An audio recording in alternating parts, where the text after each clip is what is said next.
Hello students, welcome back to my YouTube channel. बच्चों, आज का हमारा टॉपिक है जो बहुत इंपॉर्टेंट है, that is quantum mechanical model of atom. Okay, so बच्चों, अभी तक जैसा मैंने आपको बताया था, इससे पहले की वीडियोस में आपने ये देखी होगी कि हमने बोर्स मॉडल की लिमिटेशंस पढ़ी। एक बार हमें पता चला बोर्स मॉडल गलत है, देन हमने development leading to quantum mechanical model के अंदर दो चीज़ें पढ़ी थी जो बहुत ज़्यादा इंपॉर्टेंट था। पहला था आपका डी ब्रॉगली हाइपोथेसिस एंड दूसरा था बच्चों आपका हाइजेनबर्ग अनसर्टेनिटी प्रिंसिपल। ये दोनों चीज़ों से हमें ये पता चल चुका था कि इलेक्ट्रॉन में वेव नेचर भी होता है, और उसी के बेसिस पे आगे हमारा क्या बना, quantum mechanical model. Okay, this is very very important topic and बच्चों थोड़ा सा कॉम्प्लेक्स होता जाता है जैसे जैसे आप आगे बढ़ते हो। अगर आप ध्यान से समझोगे, कॉपी पेन लेके बैठो, नोट करते रहो, जो जो एग्जाम्पल कराते रहे साथ के साथ करते रहोगे, ईजी है। लेकिन हाँ, अगर आप छोड़ते चलोगे चीज़ों को तो आपके लिए थोड़ी सी कॉम्प्लेक्स हो सकती है। तो मेक श्योर कि आपके पास कॉपी पेन हो, जो भी आपको बताया जा रहा है उसको नोट डाउन करते रहो और स्टेप बाय स्टेप उसको समझते रहो। ठीक है, तो चलो बच्चों स्टार्ट करते हैं। सबसे पहले जब मैं क्वांटम मैकेनिकल मॉडल की बात करता हूँ तो सबसे पहले वर्ड क्वांटम मतलब बहुत ज़्यादा मैं माइक्रोस्कोपिक लेवल पे जा चुका हूँ। मैं एटम इलेक्ट्रॉन के लेवल की बात कर रहा हूँ। तो हमें पता है बच्चों कि ये हम प्रूव कर चुके थे कि इलेक्ट्रॉन क्या है, वेव है, ऐसा डी ब्रॉगली हाइपोथेसिस बोलता है। उसके बाद हमने जब हाइजेनबर्ग अनसर्टेनिटी प्रिंसिपल पढ़ा तो हमने ये भी देखा कि किस तरीके से वो बोर्स मॉडल को गलत प्रूव करता है, क्योंकि वो बोलता है कि पोजीशन और मोमेंटम साइमल्टेनियसली आप कैलकुलेट नहीं कर सकते बच्चों। तो याद रखना, एक साइंटिस्ट थे ई श्रोडिंगर। ये अपने टाइम के आप बोल सकते हो one of the finest scientist थे। यंग एज जब मैं बोलता हूँ तो 30 to 40 के बीच में इन्होंने एक ऐसी इक्वेशन दी थी जो बहुत ज़्यादा कॉम्प्लेक्स थे उस टाइम के हिसाब से। और जब मैं बोलता हूँ कॉम्प्लेक्स तो ये हमारे सिलेबस में हम बस ऊपर से, अगर आप एनसीईआरटी देखोगे तो आपको इतना बस लिख रखा है, इसके बारे में कोई इन्फॉर्मेशन नहीं, इस इक्वेशन के बारे में। सॉल्यूशन तो बहुत दूर की बात है इसकी। ओके, उन्होंने इसका सॉल्यूशन भी कैलकुलेट निकाल दिया था एंड देन हमें काफ़ी सारी चीज़ें पता चली जो हम अभी इस टॉपिक में पढ़ने वाले हैं। तो बेसिकली बच्चों, श्रोडिंगर ने क्या बोला, हमें ये पता है कि इलेक्ट्रॉन वेव होता है, न्यूक्लियस के चारों तरफ वो वेव के फॉर्म में घूमता है। अब मेरे को पता है बच्चों कि अगर मैं y = mx+c लिख दूँ तो इसका मतलब क्या है, मैं एक ऐसी ग्राफ की बात कर रहा हूँ जो स्ट्रेट लाइन में ट्रैवल करता है। तो कोई अगर पार्टिकल, कोई वेव इस तरीके से पाथ को फॉलो करता है तो मैं उसकी इक्वेशन दे सकता हूँ। मेरे को पता है सर्कल की भी इक्वेशन, मेरे को पता है सर्कल को किस तरीके से रिप्रेजेंट करते हैं। आप मैथमेटिक्स में एक्लिप्स की इक्वेशन पढ़ोगे, पैराबोला की इक्वेशन पढ़ोगे, हर चीज़ को आप मैथमेटिकली रिप्रेजेंट कर सकते हो ग्राफ के फॉर्म में। तो जो आपके एटम के चारों तरफ जो इलेक्ट्रॉन घूम रहे, क्या उसको इक्वेशन में बना सकते थे? तो ये काम किसने किया था बच्चों? श्रोडिंगर ने। उन्होंने एक बहुत कॉम्प्लेक्स इक्वेशन को सॉल्व किया, उसका बताया उसका सॉल्यूशन। वो इक्वेशन क्या थी? उन्होंने इक्वेशन दी ये इक्वेशन बच्चों देखो, बस आपको पता होनी चाहिए क्या ये इक्वेशन आपके सिलेबस में बिल्कुल भी नहीं है, आपको बिल्कुल भी नहीं ये पता होना चाहिए कि ये कैसे सॉल्व होता है, बहुत ऊपर की चीज़ है ये। तो दिस इज़ एक ऑपरेटर है, जैसे आपने इंटीग्रेशन डिफरेंशिएशन पढ़ा है ना, तो ये क्या होता है, इंटीग्रेशन ये ऑपरेटर है, d/dx का ये एक ऑपरेटर है। इसके अंदर कुछ डालते हो तो कुछ होता है ना। इस पे x² डालोगे तो 2x हो जाएगा, इसमें x डालोगे तो x²/2। तो दैट मीन्स ये एक ऑपरेटर है जो कुछ करता है किसी नंबर, किसी इक्वेशन के साथ। तो ये हैमिल्टेनियन ऑपरेटर है, आपको बस नाम पता होना चाहिए। साई क्या है? Wave function. साई बच्चों क्या होता है? Wave function. ठीक है, ई एनर्जी आपके, दिस इज़ वेव फंक्शन। जब इसको आप एक्सपेंड करके लिखते हो तो this is nothing basically second derivative of psi with respect to X Y Z. हमें पता है, श्रोडिंगर ने ये बताया बच्चों कि अभी तक जो बोहर ने बताया था कि भाई ये न्यूक्लियस है, इसके चारों तरफ 2D में जैसे प्लैनेट घूमते सन के चारों तरफ वैसे इलेक्ट्रॉन घूमता है। ये बात तो हम पहले ही बता चुके हैं, गलत। हमें ये पता है कि जो इलेक्ट्रॉन होता है वो 3D स्पेस में घूमता है। अब कोई चीज़ अगर 3D स्पेस में है तो उसके पास x, y, z सारे डायमेंशन है, तो वो x, y, z सारे डायमेंशन है उसके पास, है ना। ये इक्वेशन आप बस देख लो क्या है, आपको याद करने की कोई ज़रूरत नहीं, आप बस नोट कर लेना। कहीं लिख दोगे तो उसको लगेगा आपको आती है सारी चीज़ें, आती है जन कि बस आपको पता है आती। तो ये बहुत कॉम्प्लेक्स चीज़ है, इसको सॉल्व करना, और वो हमारे सिलेबस में भी नहीं है। तो मेरे बताने का मतलब है कि उन्होंने ये बता दिया था कि बेसिकली जो इलेक्ट्रॉन है वो 3D स्पेस में होता है, तो उसके लिए x, y, z ये तीनों आपके पास बेसिकली आप डायमेंशन बता रहे हो, X dimension, Y dimension, Z dimension, जब आप बोलते हो कि न्यूक्लियस के चारों तरफ कोई इलेक्ट्रॉन घूम रहा है तो उस इक्वेशन में कहीं पे भी हो सकता है, 3D स्पेस में कहीं पे भी हो सकता है, तो 3D स्पेस के तीनों आपके पास एक्स वाई जेड डायमेंशन होने चाहिए उस इक्वेशन में। तो ये वो सारी चीज़ों को रिप्रेजेंट करता है। इसका मतलब था कि हमें ये चीज़ पहले से पता थी कि दैट मीन्स श्रोडिंगर ने जो एक वेव इक्वेशन सॉल्व करी तो उसको पता थी कि ये जो 3D स्पेस में है तो ये इक्वेशन आ गई उसके लिए। तो जब आपको बच्चों ये इक्वेशन आ गए ना, तो हम तो इसको सॉल्व नहीं कर रहे, लेकिन श्रोडिंगर ने इसको सॉल्व करा और सॉल्व करने के बाद ये चीज़ बताई कि 3 चीज़ें होती हैं अगर आप पोजीशन पता करना चाहते हो। ये बेसिकली जब इस इक्वेशन को सॉल्व करते हो तो उनका कहना था कि पोजीशन को फाइंड करने के लिए जब आप इस इक्वेशन को सॉल्व करते हो तो 3 पॉइंट आते हैं, वो 3 वेरिएबल है। अगर वो चीज़ आपको पता है तो आप क्या बता सकते हो, किसी भी इलेक्ट्रॉन के न्यूक्लियस के रिस्पेक्ट में उसका पोजीशन क्या है वो अगर पता करना तो सबसे पहले आपको क्या इस इक्वेशन को सॉल्व करना पड़ेगा। श्रोडिंगर ने इस इक्वेशन को सॉल्व करा और हमें बताया कि 3 वेरिएबल है जिसकी हेल्प से आप बता सकते हो कि इलेक्ट्रॉन का पोजीशन किसके न्यूक्लियस के रिस्पेक्ट में कहाँ पे होता है, 3D स्पेस में न्यूक्लियस के चारों तरफ कहाँ पे होता है। और ये जो 3 वेरिएबल बताया ना, उसका नाम था बच्चों क्वांटम नंबर। वो बेसिकली उन्होंने बोला कि ये क्वांटम नंबर्स होते हैं। ठीक है, क्वांटम नंबर्स के बारे में अभी डिटेल में पढ़ेंगे, लेकिन वो कौन कौन से क्वांटम नंबर थे उन्होंने बताया। प्रिंसिपल क्वांटम नंबर, उन्होंने बताया एजीमुथल क्वांटम नंबर, और उन्होंने बताया magnetic quantum number. Magnetic quantum number, अगर आपने बच्चों ये टॉपिक पढ़ रखा होगा क्वांटम नंबर, तो आपका क्वेश्चन होगा कि क्वांटम नंबर तो 4 होते हैं।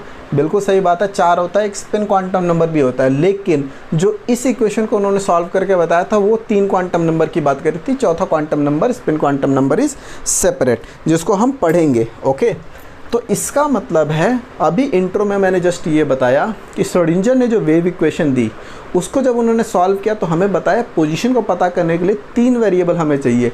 वो 3 वेरिएबल को कलेक्टिवली उन्होंने बोला कि दिस इज़ क्वांटम नंबर। इसमें से एक प्रिंसिपल क्वांटम नंबर होगा, एक एजीमुथल क्वांटम नंबर होगा, एक मैग्नेटिक क्वांटम नंबर होगा।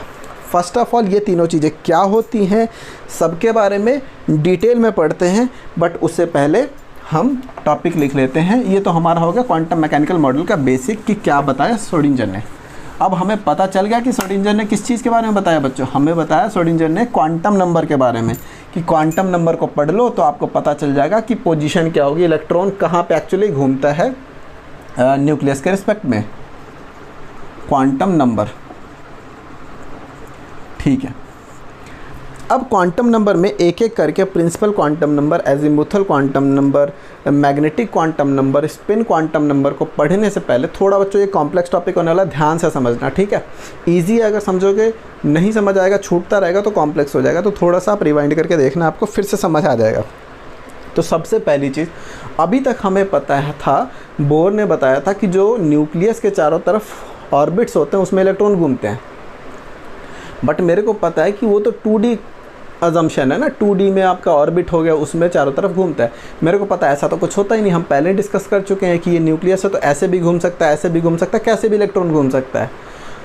तो क्वेश्चन है कि एक नया कॉन्सेप्ट आया ऑर्बिटल का, ऑर्बिटल बोल लो, ऑर्बिटल बोल लो, जैसे आपकी मर्जी, ठीक है। तो ऑर्बिट की जगह एक नया कॉन्सेप्ट आया ऑर्बिटल। अब ये ऑर्बिट से मेरे को कोई मतलब नहीं है, ऑर्बिट कुछ नहीं होता, वो बोर मॉडल के साथ चला गया समझो। अब नया कॉन्सेप्ट है ऑर्बिटल। अब क्वेश्चन क्या है कि व्हाट इज़ ऑर्बिटल। आपसे पूछा जाए कि ऑर्बिटल क्या होता है, तो ये वो एक्चुअल जगह होता है जहाँ पे इलेक्ट्रॉन पाने की मैक्सिमम प्रोबेबिलिटी होती है। क्योंकि याद रखना, जब आपने पीछे जब श्रोडिंगर वेव इक्वेशन पढ़ा था तो आपने वेव फंक्शन पढ़ा था, ये साई था, ठीक है।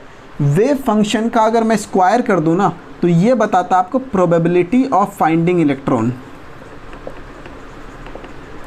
ठीक है। इसके ऊपर काफ़ी करेंगे, इसके ऊपर डिस्कस आगे, बट साई स्क्वायर क्या आता है, प्रोबेबिलिटी ऑफ फाइंडिंग इलेक्ट्रॉन। तो एक तरीके से श्रोडिंगर वेव इक्वेशन को आप एक ऐसा इक्वेशन बता सकते हो जो प्रोबेबिलिटी बताता है इलेक्ट्रॉन के पाए जाने की, किसके चारों तरफ? न्यूक्लियस के चारों तरफ 3D स्पेस में। जहाँ पे भी न्यूक्लियस के चारों तरफ 3D स्पेस में इलेक्ट्रॉन को पाने की प्रोबेबिलिटी सबसे ज़्यादा होगी, उन जगहों को क्या बोला जाता है बच्चों? ऑर्बिटल बोला जाता है। उन जगहों को क्या बोला जाता है? ऑर्बिटल बोला जाता है। तो this is space in 3D where probability, मतलब कोई सर्टेनिटी नहीं है, probability of finding electron is maximum. Probability of finding electron is maximum. तो दैट मीन्स न्यूक्लियस के चारों तरफ, ऑब्वियस सी बात है, जब मैं अभी बोर्ड पे बनाऊंगा तो ये क्या बनता है? कंसेंट्रिक सर्कल बोर मॉडल जैसी लगता है, लेकिन यहाँ पे अब ये कॉन्सेप्ट खत्म हो चुका है कि ऐसा कोई ऑर्बिट कुछ नहीं होता। ठीक है, बेसिकली मेरे को पता है न्यूक्लियस से सर्टेन डिस्टेंस पे इलेक्ट्रॉन हो सकते हैं, लेकिन वो ऑर्बिट ऐसे भी कैसे भी हो सकता है। और एक्चुअली जो जहाँ पे एक्चुअल में इलेक्ट्रॉन होता है उसको आप ऑर्बिटल बोलते हो। तो ये हो सकता है कि ये मेरा न्यूक्लियस है, यहाँ पे एक ऑर्बिटल है। ठीक है, तो इस ऑर्बिटल की क्या क्या प्रॉपर्टी होगी, ये कितनी दूर होगा, इसमें क्या क्या सारी चीज़ें होंगी, उसको मैं किसकी हेल्प से बता सकता हूँ? डिफरेंट क्वांटम नंबर की हेल्प से बता सकता हूँ। किसकी हेल्प से बता सकता हूँ? कि उसका साइज़ क्या है, शेप क्या है, ओरिएंटेशन क्या है ऑर्बिटल की, वो सारी चीज़ों के बारे में हम डिफरेंट क्वांटम नंबर से बता सकते हैं। तो आई होप आपने नोट कर लिया होगा बच्चों कि ऑर्बिटल क्या होता है, इसको नोट करो। अब आते हैं क्वांटम नंबर के डेफिनेशन पे। देखो क्या होता है बच्चों, quantum number is similar to postal address of electron. As such कुछ किसी बुक में, ऑथेंटिक बुक में इस तरीके से लिखा नहीं रहेगा पोस्टल एड्रेस ऑफ इलेक्ट्रॉन। ये मैं आपको समझाने के लिए बताता हूँ। जब आपको कोई चिट्ठी लिखता है ना, तो कैसे लिखा जाता है बच्चों? सबसे नीचे होगा, जैसे सपोज़ आपका कोई फ्रेंड अमेरिका, सपोज़ करो, इससे भी सिंपल एग्जांपल देता हूँ। जैसे पोस्टल एड्रेस क्यों बोला हूँ? क्योंकि पोस्टल एड्रेस में उसी सीक्वेंस में चीज़ें लिखी जाती हैं, बड़ा छोटा छोटा छोटा छोटा, और सबसे लास्ट में आपका रूम नंबर जहाँ पे आप रहते हो या बिल्डिंग नंबर। तो सपोज़ करो आप अमेरिका गए घूमने, आपका एक नया फ्रेंड बना वहाँ पे और आप उसको इंडिया बुलाना चाहते हो अपने घर पे, है ना? तो आप उसको क्या बोलोगे कि सीधे, मतलब सपोज़ करो मैं दिल्ली में पालम में रहता हूँ, तो क्या बोलूँगा कि मतलब गली नंबर यहाँ पे आ जाओ, आ गया हो? ऐसा कभी नहीं आ पाएगा वो। आप उसको क्या बताओगे? भाई सबसे पहले इंडिया आओ, है ना? बड़ी जगह का लोकेशन बताया आपने, तो उसको पता है हाँ इंडिया जाना है। अच्छा, इंडिया में कहाँ हो? दिल्ली आ जाओ। दिल्ली में कहाँ आ जाओ? राजनगर आ जाओ। राजनगर में मैं अपना बिल्डिंग नंबर बता दूंगा, रूम नंबर बता दूंगा, उसको एग्जैक्टली आइडिया चल गया कि कहाँ पे ये बंदा रहता है, हाँ या ना? इसी तरीके से आप अपने सिटी की लोकेशन बता सकते हो। तो पोस्टल एड्रेस जब मैं बोलता हूँ, तो जब आप चिट्ठी लिखते हो तो सबसे नीचे आपने लिख दिया इंडिया, उसके ऊपर आपने न्यू दिल्ली लिख दिया, उसके ऊपर अपने राजनगर पालम जो भी लिख दिया, उसके बाद बिल्डिंग नंबर, उसके ऊपर रूम नंबर, इसी तरीके से लिखते हो ना। तो अगर ये 5-6 चीज़ें मैं आपके बारे में या मेरे बारे में, आपके बारे में कोई बता दे, तो मैं आपके एग्जैक्ट लोकेशन बता सकता हूँ। एग्जैक्ट लोकेशन का मतलब वो लोकेशन, अब ऐसा हो सकता है कि मैंने एड्रेस तो ये लिखा, लेकिन उस टाइम मैं दूध लेने गया हुआ हूँ कहीं और, है ना, 2 गली पीछे हूँ, तो बंदा आएगा तो मिलूंगा नहीं मैं। लेकिन फिर भी ओवरऑल अगर बात करें तो मेरे फाइंड होने की प्रोबेबिलिटी सबसे ज़्यादा कहाँ है? यहीं पे, है या ना? मैक्सिमम टाइम तो मैं अपने घर में ही रहूँगा। तो जो प्रोबेबिलिटी ऑफ फाइंडिंग, जो मैक्सिमम प्रोबेबिलिटी फाइंड, तो मेरा रूम जो फाइनली हो गया ना, छोटा सा रूम जहाँ पे मैं रह रहा हूँ, ये ऑर्बिटल हो गया मेरे लिए। ये मेरे लिए क्या हो गया? ऑर्बिटल हो गया, अगर मैं इलेक्ट्रॉन हूँ तो। और ये मेरे क्वांटम नंबर हो गया। तो quantum number basically postal address हो गया। तो जिस तरीके से आपके लिए क्वांटम नंबर क्या क्या हो गया? कंट्री, स्टेट, सपोज कॉलोनी, आपका फिर city, colony, building number, room number, तो ये सारी चीज़ें आपके लिए क्वांटम नंबर जैसे हो गई। उसी तरीके से इलेक्ट्रॉन के लिए जो क्वांटम नंबर होते हैं बच्चों, वो 4 होते हैं। 3 जो सर्डिंजर ने बताए और एक और। पहला होता है प्रिंसिपल क्वांटम नंबर। सब क्या रिप्रेजेंट करते हैं, सब पे आते हैं, लेकिन उससे पहले हम समझते हैं कौन सी चीज़ क्या क्या होती है। दूसरा है एजीमुथल क्वांटम नंबर। तीसरा है बच्चों magnetic quantum number. And last is spin quantum number. अब मैंने बताया कि न्यूक्लियस के चारों तरफ बच्चों, मैंने क्या बताया कि न्यूक्लियस के चारों तरफ इलेक्ट्रॉन ऑर्बिटल में कहीं पे भी हो सकता है। न्यूक्लियस के चारों तरफ इलेक्ट्रॉन ऑर्बिटल में कहीं पे भी हो सकता है। तो कहने का मतलब क्या है कि जब श्रोडिंगर ने ये बताया कि अगर मेरे को पोजीशन पता करनी है किसी इलेक्ट्रॉन की तो ये 3-4 चीज़ें अगर आपको पता हो तो आप बता सकते हो। आप उस ऑर्बिटल की कैरेक्टरिस्टिक्स बता सकते हो कि वो कितनी दूर है, उसका शेप, साइज़, क्या सारी चीज़ें क्या है। तो हमेशा याद रखना कि ये आपको साइज़ के बारे में बताएगा। मैं डिटेल में आता हूँ सबके ऊपर। ये आपको साइज़ के बारे में बताएगा, फ़िलहाल के लिए आप इसको नोट कर लो। ये आपको शेप के बारे में बताएगा, ये आपको ओरिएंटेशन के बारे में बताएगा और ये आपको स्पिन के बारे में बताएगा। सबको जब डिटेल में करेंगे तो आपको समझ आएगा। प्रिंसिपल क्वांटम नंबर साइज़ बताएगा, एजीमुथल क्वांटम नंबर शेप बताएगा, मैग्नेटिक क्वांटम नंबर ओरिएंटेशन बताएगा, स्पिन क्वांटम नंबर स्पिन बताएगा आपको कि पॉजिटिव स्पिन है या नेगेटिव स्पिन है, क्या सारी चीज़ें होती है, सब पे डिटेल में आते हैं। आई होप आपने ये नोट कर लिया होगा बच्चों। अब हम आते हैं प्रिंसिपल क्वांटम नंबर पे। प्रिंसिपल क्वांटम नंबर सबसे पहले रिप्रेजेंटेड बाय स्मॉल n। किसे रिप्रेजेंट करते हो? प्रिंसिपल क्वांटम नंबर को स्मॉल n से। Tells us about shell. कौन से शेल में आपका इलेक्ट्रॉन है, कौन से शेल में इलेक्ट्रॉन। जब मैं कौन सा शेल बोलता हूँ तो न्यूक्लियस से कितनी दूर है वो बेसिकली ऑर्बिटल जिसकी आप बात कर रहे हो, क्योंकि ऑर्बिट का कॉन्सेप्ट यहाँ पे ख़त्म हो जाता है। ठीक है, आप ऑर्बिट की तरह समझने की मत कोशिश करो, लेकिन फिर भी अगर आप रिलेट करना चाहते हो तो आप बोलते हो ना ऑर्बिट जिस तरीके से यहाँ पे हो गया, यहाँ पे हो गया, यहाँ पे हो गया, दूर होता है, इसी तरीके से ऑर्बिटल भी पास हो सकते हैं, उससे दूर हो सकता है, उससे दूर हो सकता है। तो कितनी दूर है, क्या उसका साइज है, इन सारी चीज़ों के बारे में कौन बताता है? Principal quantum number. Principal quantum number small n से रिप्रेजेंट होता है। Tells us about shell, KLMN shell पढ़ा है ना आपने, उसके बारे में ही बताता है बच्चों। ठीक है, याद रखना आपकी n की वैल्यू हमेशा 1 से स्टार्ट होगी, 1 2 3 4 अप टिल इन्फिनिटी। ओके, इसको आप शेल बोलोगे, कौन सा शेल हुआ तो KLMN, इस तरीके से आपने 9th में पढ़ा हुआ ना KLMN शेल, ये सारी चीज़ें होती हैं। अब क्वेश्चन ये है कि ऑर्बिट या बेसिकली जो प्रिंसिपल क्वांटम नंबर है वो आपको क्या किसके बारे में बता रहा है? वो आपको बता रहा है कि बेसिकली अगर आप नील बोहर के मॉडल से समझना चाहो तो आप ये बोलो कि काइंड ऑफ कौन सी ऑर्बिट में है, लेकिन ऑर्बिट का कॉन्सेप्ट यहाँ पे नहीं है, तो बस मैं समझाने के लिए आपको बता रहा हूँ कि कौन सी ऑर्बिट में है, न्यूक्लियस के कितनी दूर है। ठीक है, वो आपको क्या बताता है? Principal quantum number. ठीक है, प्रिंसिपल क्वांटम नंबर आपको साइज़ के बारे में भी बताता है और एनर्जी के बारे में भी बताता है।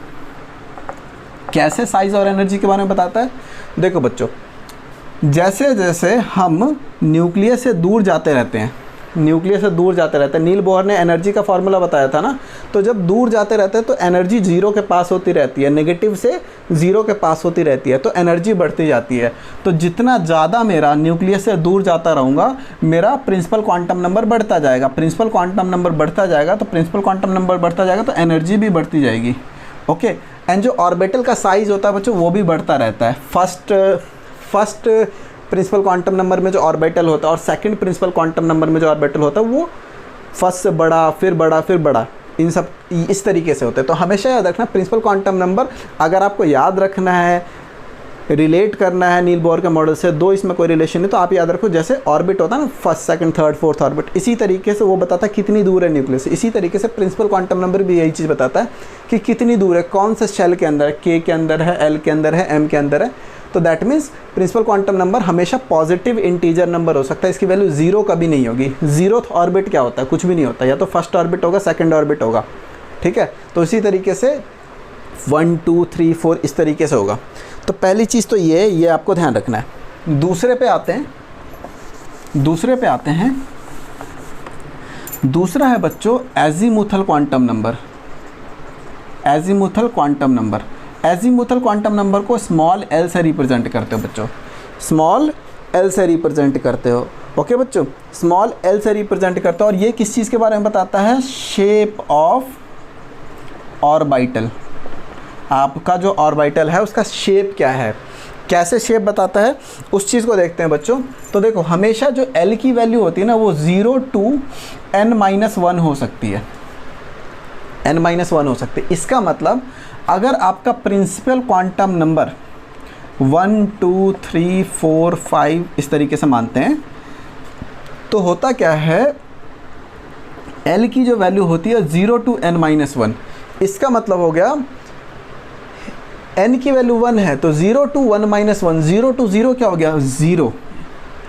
अगर मेरे n की वैल्यू 2 है, n की वैल्यू 2 का क्या मतलब हुआ बच्चों, l की वैल्यू 0 to 2 minus 1, 0 to 1, तो दैट मीन्स 0 and 1, ठीक है। 3 की बात करूँगा तो 0 to 3 minus 1, 0 to 2, that means 0 1 2, इसमें 0 1 2 3, इसमें 0 1 2 3 4, तो ये L की वैल्यू होगी। अब एक्चुअली में जब मैं बताता हूँ कि ये किसके बारे में बताता, शेप ऑफ ऑर्बिटल के बारे में बताता, तो याद रखना बच्चों L की वैल्यू हमें क्या दिख रही है, L की वैल्यू हमें 0 1 2 3 4 ये सारी चीज़ें दिख रही है।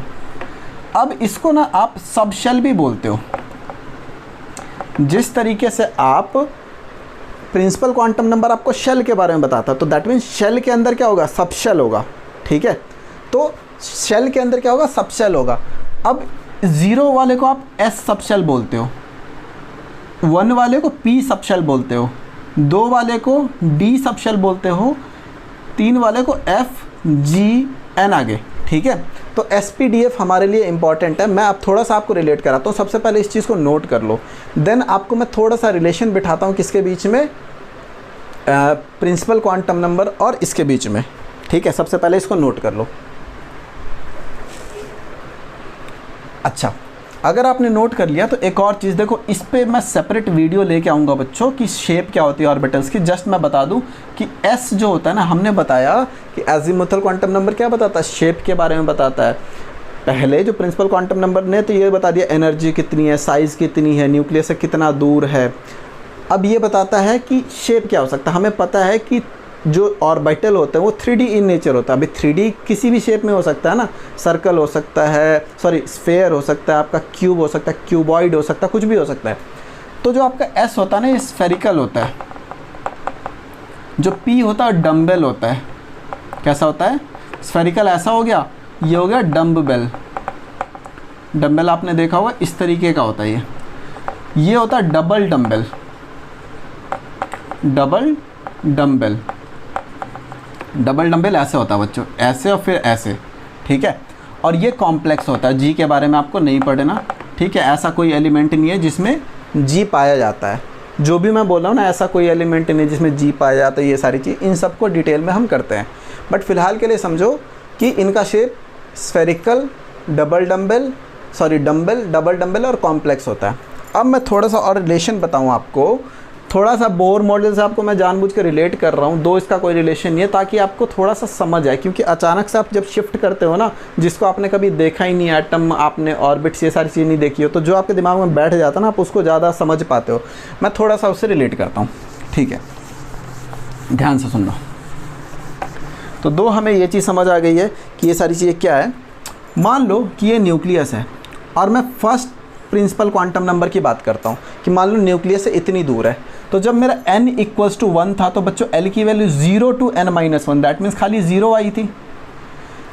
दैट मीन्स ये मेरा क्या है बच्चों, सबशेल है। ये मेरा क्या है, सबशेल है। दैट मीन्स फर्स्ट ऑर्बिट में एक डब्बा बना लेता हूँ, मतलब फर्स्ट शेल के अंदर एक डब्बा बना लेता हूँ जो ये रिप्रेजेंट करेगा कि ये फर्स्ट सबशेल है। ये बच्चों देखो, 0 किसको रिप्रेजेंट करता है, S को रिप्रेजेंट करता है, और first orbit, first principle quantum number का है तो 1। तो दैट मीन्स जो मेरा फर्स्ट शेल के अंदर जो सबशेल होता है उसका नाम होता है 1s। मैं सेकंड शेल पे आता हूँ। जब मैं n की वैल्यू 2 कर देता हूँ बच्चों, तो L की वैल्यू 0 and 1 हो जाती है, क्योंकि 0 to n-1 है। तो जब 0 to n-1 है तो 0 and 1 हो गया।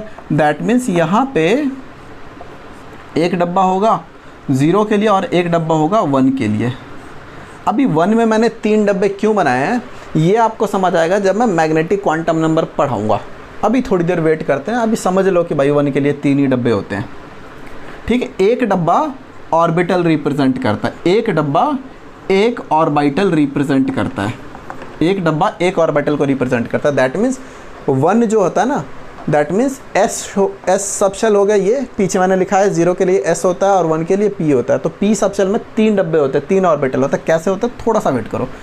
अब ये बच्चों है तो S, लेकिन सेकंड प्रिंसिपल क्वांटम नंबर का, तो इसका नाम 2s हो गया। और ये हो गया P, क्योंकि 1P के लिए रिप्रेजेंट होता है और सेकंड का है तो 2P। इसी तरीके से बच्चों थर्ड में क्या हो जाएगा, n=3 तो l=0 1 2, ये S हो गया, ये हो गया आपका P और 2D को रिप्रेजेंट करता है, तो 5 डब्बे होते हैं, तो ये हो गया 3S 3P and 3D। I hope थोड़ा थोड़ा आपको कनेक्ट हो रहा होगा। अब ये जो 5 डब्बे, 3 डब्बे, 1 डब्बे कैसे आते हैं उसके बारे में चलते हैं, हम पढ़ते हैं मैग्नेटिक क्वांटम नंबर। और लास्ट में बच्चों जब मैं क्वेश्चन कराऊंगा ना, आपको सब एक साथ क्लियर हो जाएगा।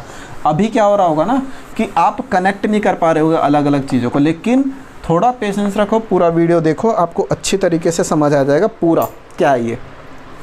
लास्ट में ख़त्म करने से पहले बस एक क्वेश्चन कई बार आ जाता है बच्चों पेपर में कि आपको ऑर्बिटल एंगुलर मोमेंटम पूछ लेते हैं, ऑर्बिटल एंगुलर मोमेंटम, ठीक है।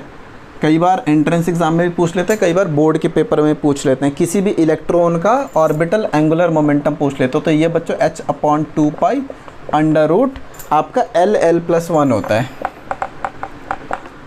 ठीक है। किसी भी इलेक्ट्रॉन का अगर आपसे ऑर्बिटल एंगुलर मोमेंटम पूछ लिया है, क्योंकि आप याद रखना जो ये आपका एजीमुथल क्वांटम नंबर होता है वो एंगुलर मोमेंटम के बारे में बताता है। तो एंगुलर मोमेंटम के बारे में कैसे बताता है, मैंने फार्मूला बता दिया, ऐसे बताता है।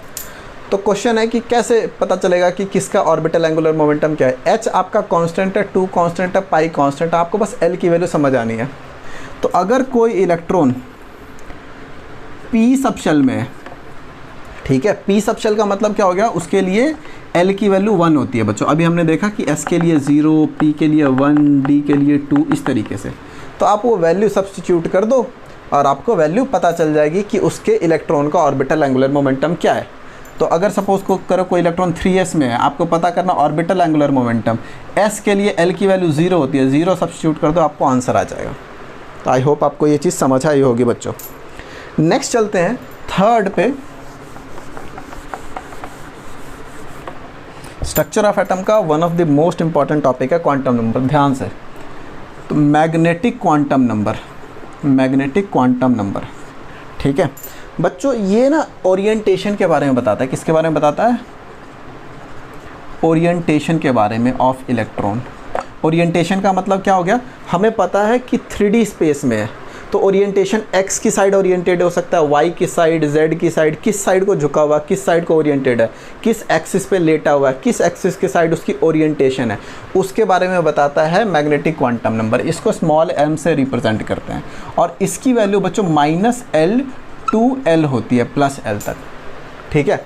अब ध्यान से सुनना, अब आपको और अच्छी तरीके से कनेक्ट होगा। n की वैल्यू मैं लिख लेता हूँ 1 2 3 4, चलो 4 तक ही लेते हैं एग्जाम्पल।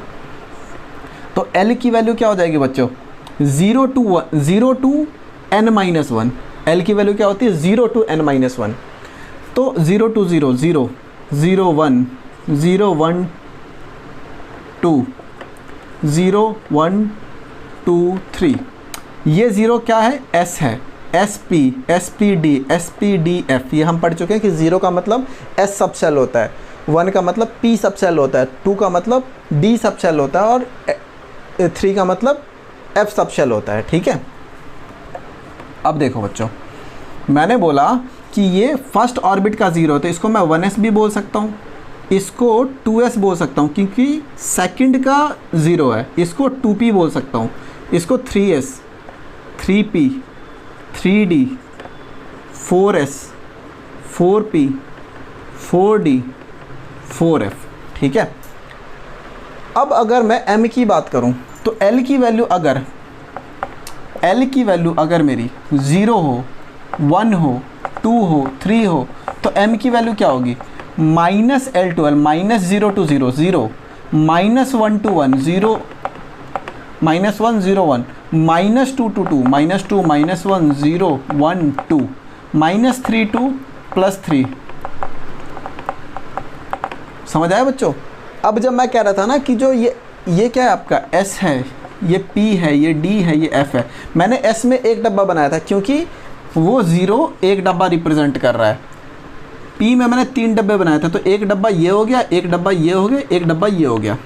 तो इसी तरीके से D में मैंने 5 बनाया था और F में मैंने 7 बनाया था। तो अब आपको क्लियर हो रहा हो कि वो एक डब्बे। अब एक्चुअली में और देखो तो ये जितने नंबर है ना इतने ही ऑर्बिटल होते हैं उस पर्टिकुलर। बेसिकली अगर आपसे पूछा जाए कि मैग्नेटिक क्वांटम नंबर और किस चीज़ को रिप्रेजेंट करता है तो नंबर ऑफ ऑर्बिटल। मेरे को पता है कि फाइनली इलेक्ट्रॉन ऑर्बिटल के अंदर रहता है, तो लेकिन मेरे को ये जानना था कि ऑर्बिटल न्यूक्लियस से कितनी दूर है, उसकी एनर्जी कितनी है, उसकी साइज़ कितनी है, तो वो मेरे को प्रिंसिपल क्वांटम नंबर ने बता दिया। देन मेरे को ये पता करना था कि जो मेरा ये जो है मैग्नेटिक, इसका शेप क्या है, तो शेप के बारे में मेरे को या एंगुलर मोमेंटम के बारे में अगर मेरे को पता करना था तो एजीमुथल क्वांटम नंबर ने बता दिया कि इस ऑर्बिटल का एंगुलर मोमेंटम इतना है, उसका शेप इतना है। फाइनली मेरे को ये पता करना था कि ये ऑर्बिटल कितने हैं, क्या है, तो उसको मेरे को मैग्नेटिक क्वांटम नंबर बता रहे। तो मेरे को इतना पता कि एस सब शेल के अंदर एक ऑर्बिटल होता है जिसको 0 से रिप्रेजेंट करते हैं। जो मेरा पी सब शेल है उसके अंदर 3 ऑर्बिटल होता है, एक को -1 से, एक को 0, एक को 1 से। ये रूम नंबर की तरह समझ लो कि होटल के अंदर रहते हो आप, सब शेल तक तो पहुंच चुके हो, अब आपको ढूंढना कि इलेक्ट्रॉन कहाँ है। तो आप पूछोगे भाई कौन से रूम नंबर में रहता है। ऑर्बिटल आपका रूम हो गया, मैंने बताया था ना, ऑर्बिटल फाइनली वो रूम होता है जहाँ पे इलेक्ट्रॉन रहते हैं। तो अब आप सब शेल लेवल तक पहुंच चुके हो, आप सबसे पहले शेल लेवल तक आ गए, आपको पता चल गया अच्छा एक इलेक्ट्रॉन इस शेल के शेल में है, चलो मैं के शेल में चलता हूँ। के शेल में कहाँ इलेक्ट्रॉन मिलेगा, सब शेल के अंदर मिलेगा। आप सब शेल में पहुँच गए। अब सपोज़ करो कि आप के की बात नहीं करते, के में तो एक ही होता है, सपोज़ KLM की बात करते हैं, थर्ड सब शेल के थर्ड आपको प्रिंसिपल क्वांटम नंबर 3 की बात करते हैं। तो वहाँ पे आपको 3 में क्या क्या मिल रहा है, 3s 3p 3d। अब आप थर्ड प्रिंसिपल क्वांटम नंबर में आगे आप सोच रहे हो कि अब इलेक्ट्रॉन कहाँ मिलेगा, आपको पता सब शेल में मिलेगा। अच्छा, थर्ड प्रिंसिपल क्वांटम नंबर कितने सब शेल हो सकते हैं, 3 सब शेल है। कौन कौन से, 3s 3p 3d। इसमें से कहाँ मिलेंगे, तो आपको सब शेल की इन्फॉर्मेशन चले, चलो किसी ने आपको बता दिया, अच्छा एक काम करो p सब शेल में चले जाओ, वहाँ पे जिस इलेक्ट्रॉन की मैं बात कर रहा हूँ p सब शेल में है। तो आप यहाँ पे आ गए, आप यहाँ पे आ गए, ठीक है। जब आप यहाँ पे आ गए तो आपको फिर दोबारा क्वेश्चन पूछना कि अब आपको 3 ऑर्बिटल है, 3 रूम नंबर है, आप जिस इलेक्ट्रॉन की बात कर रहे हो वो कौन से रूम नंबर में है। तो आपको पता करना पड़ेगा ना कि मैग्नेटिक क्वांटम नंबर उसका क्या है। तो -101, जौन सा रूम बताओगे उसको नॉक करो, अंदर वो इलेक्ट्रॉन मिलेगा आपको। तो आई होप आपको ये चीज़ समझ आई होगी कि principal quantum number, azimuthal quantum number और मैग्नेटिक क्वांटम नंबर आपको क्या बताते हैं। ठीक है, अगर ये चीज़ बच्चों समझ आई है तो एक छोटा सा फॉर्मूला लिख लो। अगर किसी नंबर ऑफ ऑर्बिटल इन, अगर आपको शेल पता करना है तो उसका फॉर्मूला होता है m², and number of orbital in sub shell पता करना है तो उसका फॉर्मूला होता है 2l+1। आप बोलोगे कैसे, चलो कौन सा शेल की बात करते हैं, थर्ड की बात करते हैं। दैट मीन्स आप जिसको जो समझ आता है थर्ड ऑर्बिट की, मतलब थर्ड सब शेल की बात करते हैं। इसके अंदर कितने ऑर्बिटल होंगे, तो हमें पता है कि थर्ड के अंदर n की वैल्यू अगर 3 है तो l की वैल्यू क्या होगी बच्चों, 0 1 2 है ना, तीनों होंगे 0 to n-1। तो 0 to n-1, 3 -1 2, 0 2 2, 0 1 2, ये रिप्रेजेंट करेगा 3s को, ये रिप्रेजेंट करेगा 3p को, और ये रिप्रेजेंट करेगा 3d को, क्योंकि 0 का मतलब s, 1 का मतलब p, 2 का मतलब d, और तीनों थर्ड ऑर्बिट के थर्ड प्रिंसिपल क्वांटम नंबर के, तो 3s 3p 3d।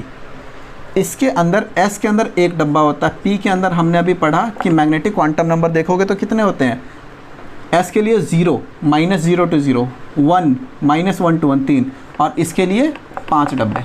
Total count करना बच्चों, 1 2 3 4 5 6 7 8 9, कितना हुआ वो 3 का स्क्वायर ही तो हुआ। तो आप डायरेक्टली बता सकते हो कि टोटल नंबर ऑफ ऑर्बिटल्स किसी ऑर्बिट में पता करना है तो आपको n² कर दिया। और अगर आप सब शेल की बात करते हो, सब शेल, चलो सब शेल की बात करते हैं, p की बात करते हैं, चलो p की बात करते हैं। 3p के अंदर कितने ऑर्बिटल होंगे, तो सिंपल है ना, आपको 2l+1 फार्मूला दे दिया। l की वैल्यू कितनी होती है p के लिए, 1 होती है बच्चों, तो 2 × 1+1, ये 3 आ गया। आप देखो 3 डब्बे ही तो है इसके अंदर। d के लिए कैलकुलेट करना है, 2 2 4 +1, तो 5 हो गया, है ना। तो आपको समझ आ गया कि ये फार्मूले को कैसे यूज़ करना है। चलो ये चीज़ समझ आ गई है। तो लास्ट जो श्रोडिंगर ने वेव इक्वेशन में नहीं बताया था उन्होंने, अलग से हम पढ़ रहे हैं, that is 4th and which is very also very important, spin quantum number, जिसको स्मॉल s से रिप्रेजेंट करते हैं। स्पिन क्वांटम नंबर ms से भी रिप्रेजेंट कर लेते हैं कई बार, m और सबस्क्रिप्ट में s। इसकी वैल्यू बच्चों या तो +1/2 हो सकती है या -1/2 हो सकती है। ये बेसिकली बताता है, देखो कोई भी जो ऑर्बिटल होता है ना, मैंने बोला जो सबशेल के अंदर s के अंदर 1, p के अंदर 3 ऐसे होते हैं। एक ऑर्बिटल की कैपेसिटी होती है 2 इलेक्ट्रॉन की, हमेशा याद रखना। एक ऑर्बिटल की कैपेसिटी, जैसे अब मैं इस रूम में तो 10 बंदे रह सकता हूँ, 10 फ्रेंड्स के साथ रह सकता हूँ, मेरी मर्जी कैसे भी, लेकिन ऑर्बिटल की कैपेसिटी होता है 2 इलेक्ट्रॉन से ज़्यादा नहीं रहेंगे वहाँ पे, तो 2 इलेक्ट्रॉन रहेगा। तो एक ना पॉजिटिव स्पिन के साथ होता है बच्चों, एक नेगेटिव स्पिन के साथ होता है। तो इसको अगर +1/2 से रिप्रेजेंट करते तो इसको -1/2 से रिप्रेजेंट करना होता है आपको। And this is it. इससे ज़्यादा इसमें स्पिन क्वांटम नंबर में वैसे अगर एक्चुअल में जाओगे तो बहुत कॉम्प्लेक्स सारी चीज़ें हैं, लेकिन फिर ओवरऑल आपको होलिस्टिक व्यू के लिए दिस इज़ सफिशिएंट इन्फॉर्मेशन। तो आई होप बच्चों आपको ये चीज़ समझ आई होगी। अब अगर मैं बिल्कुल आपसे क्वेश्चन पूछूं कि भाई ये सब तो मैंने बता दिया, अब सर आप एक आधे क्वेश्चन भी करा दो ताकि हमें समझ आ जाए कि एक्चुअल में क्वेश्चन कैसे आ सकते हैं। एक्चुअल में क्वेश्चन तो बच्चों बहुत तरीके से आ सकते हैं। जब मैं एक्सरसाइज कराऊंगा, अभी मैं एक सीरीज़ लेके आऊँगा जहाँ पे फर्स्ट चैप्टर के सारे सॉल्यूशन, एक्सरसाइज के सारा सॉल्यूशन कराऊँगा आपको। NCERT के एक्सरसाइज का पूरा, हम फर्स्ट चैप्टर कंप्लीट कर चुके हैं, फर्स्ट का मैं सारा कराऊंगा, फिर सेकंड का स्टार्ट कराऊंगा। तो मेरा ये एम है कि आपको एक्सरसाइज के सारे क्वेश्चन अच्छी तरीके से आने चाहिए, बहुत इंपॉर्टेंट। अगर आपको एक्सरसाइज के सारे क्वेश्चन आते हैं NCERT के, आप बेसिक कंपटीशन तो बहुत आराम से क्लियर कर लोगे। तो जब मैं उसमें सॉल्व कराऊंगा तो जितने भी टाइप के क्वेश्चन आएंगे मैं वहाँ पर कराऊँगा। फिर भी मैं कुछ एक आधे सिंपल एग्जाम्पल जिससे आपको अंडरस्टैंडिंग बन जाए वो मैं करा देता हूँ। सपोज़ करो मैं बात करता हूँ सोडियम के लास्ट इलेक्ट्रॉन कि आपको सारे क्वांटम नंबर बताने हैं, ठीक है। और आप जब एक्सरसाइज करोगे ना तो वहाँ पे काफ़ी सारे क्वेश्चन है जहाँ पे आपको दे रखी है वैल्यू कि n की वैल्यू ये है, l की वैल्यू ये है, m की वैल्यू ये है, s की वैल्यू ये, बताओ ये पॉसिबल है कि नहीं है।